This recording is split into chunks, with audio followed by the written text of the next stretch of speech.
l'état d'urgence a été mis en place pour résoudre un problème sécuritaire dans l'est du pays, mais aujourd'hui, 3 ans après,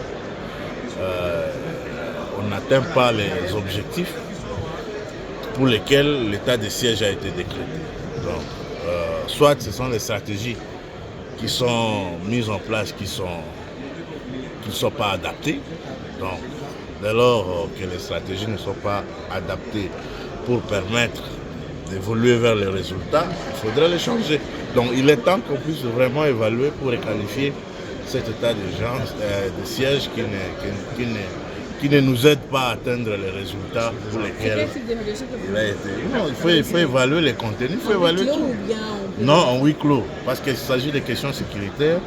Il faudrait on l'a recommandé la dernière fois lors de cette prorogation qu'on devrait inviter les généraux qui sont responsables de cette province, qui nous viennent ici, qui nous disent quels sont les avantages, quelles sont les forces du maintien de l'état des sièges et quelles sont les faiblesses. Et comme ça, on va tirer toutes les conséquences.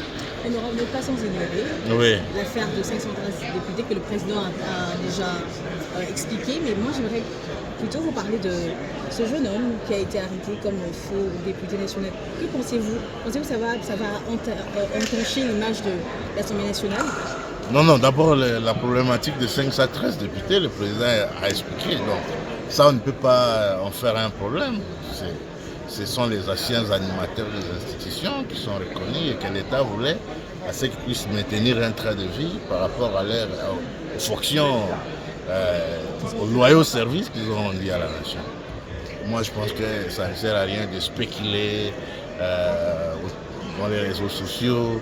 Il y a de ceux-là qui ont même tenté de faire une motion de défiance à l'endroit du ministre du budget, donc ça n'a pas de sens. Et je pense que ça, c'est un débat clos. Mais par rapport à Saint-Étry, les faux députés qui ont été dénichés, il est vrai qu'il a trompé la vigilance de tous les services qui sont commis à la sécurité ici au niveau de l'Assemblée nationale pour aller même aller jusqu'à dans les travaux des commissions. Moi, je pense que c'est un incident critique qui est arrivé. Donc, il faudrait revoir notre système de sécurité pour que pareil incident ne revienne plus. L'image de l'Assemblée ne va pas... Non, je ne pense pas que ça va ternir l'image de l'Assemblée parce que nous, on est là, c'est plutôt de questionner notre système de surveillance, notre système de sécurité. Mais l'image en soi de l'Assemblée n'est pas entamée.